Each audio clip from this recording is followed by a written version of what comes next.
Matin, 7h40, et notre invité, Maître Juan Branco, avocat français, avocat d'Ousmane Sonko. Bonjour. Bonjour.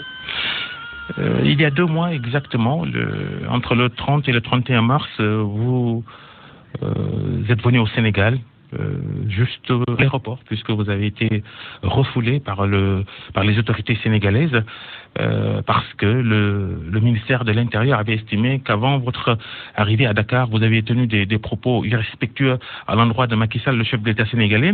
2 mois après, quel regard vous posez sur ce qui vous est arrivé quand vous vouliez venir défendre Ousmane Sonko dans l'affaire de diffamation qui le posait au ministre du Tourisme, Mame Mbaye Niang? La raison qui avait été invoquée concernait un message que j'avais posté qui indiquait que le procès d'Ousmane Sonko et son résultat allaient déterminer le chemin pris par le régime vers la tyrannie ou non.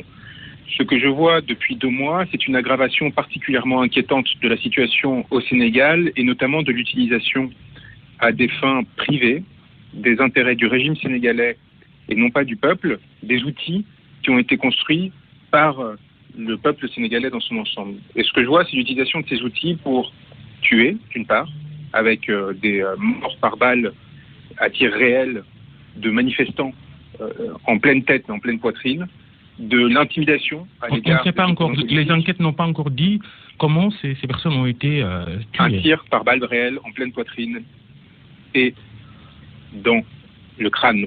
C'est ce qui est arrivé à Keur-Massar, c'est ce qui est arrivé encore il y a quelques jours près de Ziguinchor, c'est ce qui est encore arrivé sur le chemin de convoi de la liberté qu'avait pris Ousmane Sonko. Donc on est sur des situations où les seules personnes armées sur l'espace étaient des forces de l'ordre. Donc les choses sont très claires. Les choses sont très claires et l'absence d'ailleurs d'enquête depuis 3 ans sur les nombreuses morts par tir de balles réelles au Sénégal est particulièrement inquiétante. Mais aussi inquiétante, l'intimidation à l'égard des opposants politiques et la détention arbitraire de M. Sonko en ce moment est encore plus inquiétante, évidemment. L'attaque qui a été faite à ses avocats qui ont été gazés hier, alors qu'ils tentaient de se rendre auprès de leur client, alors qu'il n'y a... Groupe Infonet 77 186 72 50. Il n'a pas encore été jugé et cela dit quelque chose probablement de la décision qui a été prise au plus haut de l'État en ce qui concerne son destin judiciaire. Et cela montre la pantalonnade à laquelle on est confronté. Le ministre de l'Intérieur a dit sur notre antenne hier, en quelque sorte, si ce blocus, ce dispositif policier aux alentours du domicile d'Ousmane Sonko à Dakar est pris, c'est parce que Ousmane Sonko, en quelque sorte, constitue un élément de trouble à l'ordre public. Monsieur le ministre de l'Intérieur n'a pas autorité pour ordonner des assassinats, n'a pas autorité pour ordonner des détentions arbitraires et n'a pas autorité pour utiliser les moyens de l'État pour ses fins personnelles et pour préserver son chef de l'État.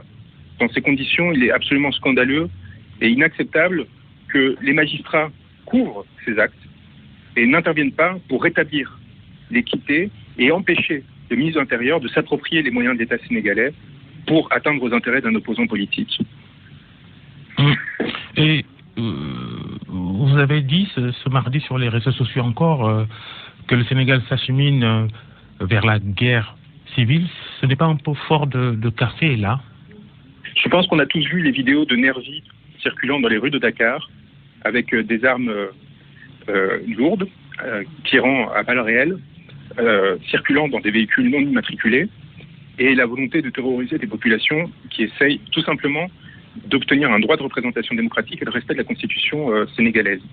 Dans ces conditions, le régime est en train de jouer à un durcissement parce qu'il est tombé pour la première fois sur un os, c'est-à-dire un opposant politique qui refuse d'être éliminé judiciairement comme l'ont été avant lui plusieurs autres et qui, par là même, devient, au-delà des idées que l'on peut avoir sur le destin du Sénégal, une incarnation pour beaucoup d'entre eux d'une alternative saine et nécessaire. Et le fait qu'il soit réprimé, enfermé et traité de la sorte, par exemple avec son arrestation sur le chemin de Dakar il y a 3 jours, cela pose question parce qu'encore une fois, M. Diom a lui-même reconnu qu'il n'y avait aucun fondement judiciaire à cette arrestation, qu'il n'y avait aucun mandat, alors que seul un magistrat peut ordonner des arrestations au Sénégal. Eh bien, M. Diom, visiblement, a des unités de police qui agissent comme si elles étaient les membres d'un clan. et qui décide d'obéir à des instructions qui sont illégales et qui encourt pour cela, comme je l'ai indiqué, des responsabilités pénales particulièrement graves. Vous savez, j'ai travaillé à la Cour pénale internationale. J'ai travaillé au bureau du procureur de la Cour pénale internationale. Et justement, vous aviez évoqué la CPI à un moment. Vous aviez évoqué la CPI pour dire que vous allez porter cette situation du Sénégal devant la Cour pénale internationale. Vous aviez annoncé des plaintes. Qu'est-ce que vous avez déjà fait pour ça? Est-ce que les procédures de la CPI peuvent prendre en charge ce qui se passe au Sénégal? Est-ce que c'est arrivé à une échelle qui mériterait que l'affaire soit transmise à la CPI? Donc, comme je vous le disais, j'ai travaillé au bureau du procureur de la Cour pénale internationale, donc je sais, et j'ai effectué ma thèse sur le sujet, je sais parfaitement quels sont les critères applicables, et je peux prévenir le régime et les membres de ce régime qui sont dedans. Qu'aujourd'hui, nous sommes face à une attaque généralisée et systématique contre une population civile, désarmée, du fait de leurs orientations politiques. Il y a suffisamment de meurtres, suffisamment de blessés, suffisamment d'arrestations arbitraires et d'actes de persécution, dont les dernières en date sont l'encerclement de M. Sonko, pour qu'ils encourent une responsabilité pénale au titre des crimes contre l'humanité. L'article 7 du statut de Rome, ça c'est le premier point. Mais je tiens aussi à prévenir l'ensemble des personnes qui exécutent ces ordres, à l'échelle hiérarchique du parquet, de la magistrature et des fonctionnaires de police en particulier, que eux aussi encourent une répression pénale et l'impossibilité un jour de sortir du Sénégal s'il n'y a pas de changement de régime politique, et s'il y a un changement de régime politique, de sanctions et de poursuites, y compris pour 20 ans de travaux forcés, ne serait-ce que pour l'arrestation de M. Sonko, sur le territoire sénégalais par les autorités sénégalaises. Et c'est un message assez clair que l'on m'a demandé de passer quant à la suite des événements. Le régime de Macky Sall, quoi qu'il arrive, ne sera pas éternel. Il y aura une alternance démocratique dans ce pays, un jour ou l'autre. Et à ce moment-là, la prescription ne sera pas atteinte pour l'ensemble des actes qui sont commis aujourd'hui contre des citoyens sénégalais pacifiques et contre des membres de la société civile et de partis politiques. Et les personnes qui veulent jouer avec le feu et qui pensent que les récompenses à court terme que leur propose le régime, que ce soit financièrement ou autre, risquent de payer très longtemps les conséquences de leurs actes et de l'atteinte non seulement au principe du statut de Rome et donc à la commission de crimes contre l'humanité, mais de façon plus générale à la vie démocratique sénégalaise. Et qu'est-ce que vous dites du refus de votre client Ousmane Sonko d'observer une désobéissance judiciaire face aux multiples affaires dans lesquelles il est concerné devant la justice sénégalaise? Monsieur Sonko a été présent à chacune des échéances qui le concernaient ou représentées lors de celle-ci, systématiquement. À aucun moment, il n'a désobéi à l'institution judiciaire, malgré la claire instrumentalisation de celle-ci, comme cela avait été le cas contre des opposants avant lui. Il a toujours, soit directement, soit par le biais de ses avocats, été présent, même si cela lui faisait encourir des risques pour sa vie, même s'il se faisait arrêter en chemin du tribunal judiciaire, même si ses avocats se faisaient gazer, même si ses avocats se faisaient expulser du Sénégal, comme si le Sénégal appartenait à un homme et à son clan, et non pas à son peuple, parce qu'il avait fait un commentaire que son Excellence Macky Sall avait considéré désobligeant. Et Ousmane Sonko, lui, il appelle à la résistance. Dans sa dernière déclaration, il appelle tous les jeunes du Sénégal à rallier Dakar pour davantage accentuer cette résistance à laquelle il appelle. Quelle pourrait être sa responsabilité si un jour ou l'autre tout cela déborde? Je reprends les termes que Macky Sall a utilisés lorsqu'il s'opposait à Abdoulaye Wade. Lorsque le droit est de votre côté, lorsque vous faites l'objet de violence à votre encontre, car c'est de la violence qui est infligée à M. Sonko, vous avez parfaitement le droit d'appeler à ce que le peuple se manifeste pour vous protéger et pour protéger les institutions démocratiques. La dérive aujourd'hui, elle est le fruit des tirs à balles réelles qu'ont mis en œuvre les forces de sécurité depuis quelques mois et depuis mars 2021 contre des manifestants. Elle est le fruit des personnes qui arrêtent de façon arbitraire des militants du PASTEF et expulsent des avocats ou les gazent lorsqu'ils vont voir leurs clients. Elle n'est pas le fait de M. Sonko qui, à aucun moment, n'a fait usage, ni directement, ni indirectement, d'une quelconque forme de violence et qui se contente d'appeler le peuple sénégalais, non pas à le protéger en tant qu'individu, mais à protéger à travers lui leur possibilité de créer une alternance démocratique, de protéger leurs droits et d'éviter les spoliations qu'essaye de mettre en place ce régime avec l'appui de la France concernant les ressources naturelles qui ont été découvertes récemment sur le territoire et qui ne sont pas distribuées aujourd'hui et qui ne profitent qu'à une petite élite au détriment du reste de la population. Le pétrole et le gaz sénégalais pas encore sorti de terre, entre guillemets, hein, on va attendre un peu. Juan Branco, nous sommes à la veille du verdict sur le procès suite Beauté, les accusations de viol contre Ousmane Sonko de la part d'Adji Sarr, ancien employé du salon de beauté suite Beauté. Vous attendez à quel verdict demain, jeudi 1er juin? Tout est possible, et tout dépendra du niveau de soumission de la magistrature au pouvoir actuel. Ils peuvent parfaitement condamner parce qu'il leur a été ordonné. Ils peuvent parfaitement tenter de trouver, s'ils souhaitent respecter l'apparence, une sorte d'arrangement où ils essaieraient non pas de condamner pour viol parce qu'ils n'ont aucun élément matériel permettant de justifier l'existence d'un viol, ils n'ont aucune crédibilité sur ces assertions, mais essayer de contourner en essayant de parler de corruption de mineurs, de jeunesse, et ainsi de suite. La réalité aujourd'hui, elle est très simple, c'est qu'on est face à une institution judiciaire qui, face à des violations flagrantes du droit, alors que c'est son obligation, ne fait rien pour les empêcher. On n'entend pas le parquet aujourd'hui dénoncer l'encerclement, en dehors de tout cadre juridique, de M. Sonko. On n'entend pas le parquet enquêter sur les nervis qui ont été filmés, pourtant largement diffusés sur les réseaux sociaux, qui traversaient Dakar en tirant à balles réelles sur la population sénégalaise. Alors, à quoi sert le parquet? Est-ce qu'il sert à protéger l'ordre public ou est-ce qu'il sert à protéger les intérêts d'une clique qui aujourd'hui cherche par tout moyen à éliminer M. Sonko, comme ils ont auparavant éliminé leurs opposants préalables? Et que dites-vous de ces domiciles de dignitaires du régime de Macky Sall attaqués violemment, incendiés, des véhicules aussi incendiés en même temps? Quel est votre commentaire sur ces assauts reçus par les partisans ou les responsables de son parti, son clan politique? Que le pouvoir actuel est en train d'enflammer la situation sénégalaise, ce qui est très grave, parce que faire usage de la violence à des fins politiques amène toujours à des dérives particulièrement graves, et qu'il appartient au parquet d'enquêter sur ces éléments. Mais pas seulement sur ces éléments, encore une fois. Également sur, d'une part, les violences qui sont commises contre les partisans de M. Sonko, contre M. Sonko en particulier, mais aussi contre toutes les morts, dont je vous rappelle qu'aucune, depuis mars 2021, aucune n'a mené à la tenue d'un procès. Aucune des morts de manifestants depuis mars 2021, alors qu'il s'agit dans la quasi-totalité de tirs à balles réelles reçus pleine poitrine ou plein crâne, tirés depuis les forces de l'ordre, aucune n'a fait l'objet d'un quelconque procès. Et donc, à partir de cette impunité généralisée, ce qui est en train d'enfanter aujourd'hui M. Sall, et avec lui son supplétif M. Diom, qui a suffisamment d'humour pour essayer de justifier a posteriori l'arrestation de M. Sonko en prétendant qu'on aurait trouvé des billes et des lance-pierres dans sa voiture. Et des armes aussi, selon le ministère de l'Intérieur. Contre un opposant politique de première abord. Des armes aussi découvertes à bord du véhicule qui a été intercepté. Oui, des lance-pierres et des billes. C'est indécent. Comment est-ce que l'on peut se permettre d'apparaître à la télévision de façon satisfaite afin d'argumenter de la sorte de l'arrestation, encore une fois, a posteriori, parce qu'il n'y avait aucun motif à l'arrestation de M. Sonko, tout en prétendant qu'il ne s'agit que d'un transfèrement et non pas d'une arrestation. Pourquoi? Parce qu'il sait parfaitement qu'il n'y a aucun mandat pour le faire. Il n'y a d'ailleurs aucune poursuite contre M. Sonko aujourd'hui, parce qu'il sait parfaitement qu'il n'y avait rien à lui reprocher. Plusieurs personnes aussi ont été arrêtées. Et on a retrouvé par divers des cocktails Molotov, certains surpris en train d'en fabriquer. Oui, bien sûr, bien sûr. Est-ce que vous avez vu sur le cortège de M. Sonko l'usage de cocktails Molotov à un quelconque moment? Moi, la seule chose que j'ai vue, c'est un manifestant qui était tué par balle.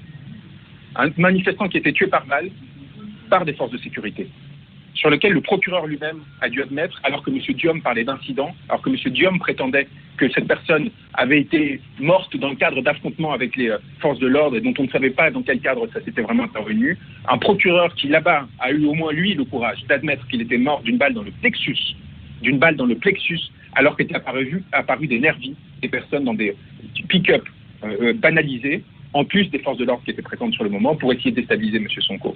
Jusqu'ici, les seules preuves d'une quelconque méfait appartiennent au régime qui non seulement utilise les forces de l'ordre, mais qui voit que les forces de l'ordre commencent à craindre en termes d'impunité, commencent à craindre qu'un jour le pouvoir ne soit plus présent et du coup laisse à des nervis financer on ne sait comment pour essayer d'agir dans cette façon. Et vous me parlez d'absence d'exploitation des réserves pétrolières et gazières qui ont été découvertes. Je vous rappelle qu'à Saint-Louis, déjà, il y a des pêcheurs qui sont au chômage parce que, justement, on a commencé le travail là-bas et qu'on envoie des personnes étrangères pour s'en charger au détriment de la population sénégalaise qui n'en voit pas les vivres. Alors, Juan Branco, au-delà de cette affaire Suite Beauté, pour vous et les autres qui considèrent que le pouvoir actuel est en train d'organiser l'inéligibilité d'Ousmane Sonko, surtout en vue de la prochaine élection présidentielle prévue l'année prochaine. Il y a déjà cet autre procès en diffamation contre Mame Mbaye Niang, le ministre du Tourisme, en première instance et en appel, Sonko est condamné. Vous êtes pourvu en cassation, on verra la suite. Ça va être déjà un problème concernant les ambitions politiques de votre client, non? Mais attendez, mais c'est une pantalonnade, c'est-à-dire que le pouvoir actuel, c'est à ce point qu'il n'a aucun fondement pour éliminer M. Sonko judiciairement, qu'il en arrive à expulser ses avocats, les empêcher de plaider, les empêcher d'apporter conclusion de nullité, comme c'était mon cas, pour démontrer que l'affaire était absolument vide. Donc soit on continue à croire aux fictions que nous propose le pouvoir et qu'il alimente pour essayer d'avoir plusieurs fers au feu, vous voyez, pour essayer de tenter d'un côté soit d'intimider avec une affaire, puis après de jouer sur l'autre, et ainsi de suite. Soit on commence à considérer qu'il est évidemment anormal qu'une personne aussi populaire et qui représente les aspirations de si nombreux citoyens se retrouve dans une situation où il ne peut pas se préparer éventuellement à devenir le prochain président du Sénégal. Et c'est dans l'intérêt des Sénégalais qu'il y ait cette tranquillité d'esprit qui lui permette de se préparer, parce que M. Sonko sera peut-être élu en février 2024. Et dans ces circonstances-là, tous ces mois qu'on essaye de lui retirer, qu'il pourrait pas passer à préparer cette alternative, à former à l'échelle nationale, évidemment, des rencontres afin de préparer son gouvernement, mais aussi à l'échelle internationale, à se préparer aux échéances importantes auxquelles il va être confronté, notamment sur la redistribution des ressources, des contrats gaziers pétroliers, mais aussi l'appartenance aux francs CFA et ainsi de suite. Cette façon de l'empêcher de se préparer à gouverner, elle est indécente et elle est prétextuelle. Et la maîtrise du calendrier judiciaire, son instrumentalisation, afin d'essayer d'obtenir, quoi qu'il en coûte, une décision avant le moment des validations des listes électorales, me semble assez révélatrice. Ce qui m'inquiète, encore une fois, ce n'est pas tant une question de est-ce que l'on est pour ou contre M. Sonko. Une démocratie ne fonctionne que si l'on permet aux citoyens d'avoir des alternatives variées. Et c'est le jeu de contraste et le jeu de rapport de force entre ces différentes voies politiques qui va permettre à la meilleure solution d'émerger et qui va permettre aux intérêts des citoyens de transparaître. Je ne pense pas que les Sénégalais veuillent vivre dans un pays où le moindre opposant politique puisse faire l'objet soit de traquenards, comme c'était le cas de M. Sonko, soit de poursuites judiciaires instrumentales dans le seul but de les éliminer, de façon à dissuader quiconque d'essayer d'arriver dans une position de représentativité du peuple sénégalais. Je ne crois pas que le peuple sénégalais souhaite vivre dans un monde où on peut être arrêté du fait de ses idées, où l'on peut mourir du fait d'une participation à des manifestations. Et cette situation, elle n'est pas le fruit de M. Sonko qui, comme vous le savez, a toujours joué le jeu institutionnel, s'est présenté aux élections de façon successive, a toujours participé aux échéances électorales démocratiquement, et qui, peut-être, ne fait pas partie de la caste, vous voyez, ne fait pas partie de la petite bourgeoisie dakar, n'a pas donné peut-être les gages suffisants à la France pour leur permettre de s'assurer qu'il n'y aura pas de détournement trop important du Sénégal. Vous êtes français, Juan Branco, vous êtes français. Oui. Vous êtes français, espagnol, oui, français, espagnol, oui. On vous appelle de Paris. Là. De quoi, pardon? Oui, alors, Juan Branco, quel est, à votre avis, le rôle que la France joue dans la situation actuelle au Sénégal? Que l'intérêt des Sénégalais est que la France joue le moindre rôle possible. C'est au peuple sénégalais de se déterminer objectivement sur son destin sans influence extérieure. Moi, en tant qu'avocat, j'ai un rôle d'appui de M. Sonko, notamment sur l'espace judiciaire, pour lui permettre, aux côtés des avocats sénégalais qui l'accompagnent, je rappelle qu'il y a 20 avocats qui travaillent dans son équipe et que j'en fais partie, eh bien, d'orienter les procédures, notamment à l'échelle internationale. Ce que j'espère et je souhaite, c'est que l'Élysée, qui a tenté de séduire M. Sonko après avoir été missionné auprès de Macky Sall pour essayer d'influencer sur le cours des choses, vous êtes moins virulent. Vous êtes moins virulent à l'endroit de l'État français que vous ne l'êtes pour Macky Sall et son régime. Mais parce assez flagrant, là. Aujourd'hui, pardonnez-moi, mais c'est le régime de Macky Sall qui atteint aux intérêts de mon client. Moi, en France, je mène le combat qui est le mien contre le pouvoir français. Mais cela me semble devoir être séparé. Les intérêts du peuple sénégalais ne doivent appartenir qu'au Sénégal et aux personnes que les Sénégalais choisissent pour les défendre. Mais c'est une autre chose que d'essayer d'instrumentaliser les liens avec la métropole, avec un pays qui a été un colonisateur de ce territoire et qui a nourri de la violence sur ce territoire pendant des décennies, que de faire appel à des collectifs d'avocats internationaux pour essayer de faire entendre sa voix et de faire contrepoids à la toute-puissance de l'Élysée. Moi, j'espère encore une fois que l'Élysée va se tenir loin de ces enjeux. Ils ne le font pas assez. Je trouve qu'ils sont trop en intervention, qu'ils sont trop en soutien de M. Sall, et on n'attend pas de l'Élysée ou de la France qui dénonce la situation. On ne veut pas de la France telle qu'impliquée dans cette situation en tant qu'État. La France n'a pas à se mêler des affaires sénégalaises, c'est au peuple sénégalais de se défendre et de trouver les solutions. Par contre, le Sénégal a librement adhéré à la Cour pénale internationale. C'est le premier État au monde à avoir ratifié le statut de Rome. Et donc, il est légitime d'aller chercher au sein de ces institutions une façon de faire justice. Il est aussi légitime d'entamer des procédures au sein de l'Union européenne, mais aussi de la CEDEAO, contre les dignitaires du régime qui font usage de nervis et de la violence, qui pensent aujourd'hui s'en tirer parce qu'ils payent de l'argent en cash, parce qu'ils utilisent des hommes de main pour faire le lien avec les personnes qui sèment la terreur dans les rues de Dakar. Mais je peux vous assurer que nous avons des éléments très concrets qui permettront de les identifier. Alors, est-ce que le travail a commencé, comme vous annoncez, pour vous, le travail a annoncé pour saisir la Cour pénale internationale concrètement? Qu'est-ce que vous avez déjà fait? On procède à un recueillement des éléments de preuve sur le terrain. On va chercher des témoins et on leur fait signer des documents, on les enregistre, on les filme, on leur demande de trouver d'autres témoignages pour chaque mort, chaque blessure, chaque arrestation. Il y a toute une équipe en fait qui est en place et qui est active depuis l'annonce qui a été faite, qui sur le terrain nous permet d'agglomérer ces éléments, de les transmettre en sécurité à l'extérieur du Sénégal et de nourrir ce dossier qui en effet sera mobilisé. Encore une fois, M. Sonko est un souverainiste. Il espère que ce sera la justice sénégalaise, une fois que l'alternance politique sera mise en œuvre, qui s'occupera de l'ensemble de son individu. Mais je peux vous assurer que M. Sonko est très déterminé, qu'il ira chercher la responsabilité jusqu'au plus bas niveau, jusqu'au membre des forces de l'ordre qui aura tiré sur un manifestant désarmé parce qu'il ne pourra pas se couvrir derrière les instructions, parce qu'il savait parfaitement que ce qu'il faisait à ce moment-là était illégal. Merci Juan Branco, merci d'avoir accepté notre invitation. Merci. Bonne journée. Courage. mu nekkoon mbokk yi Juan Branco kenn ci avocat yu Ousmane Sonko yi RFM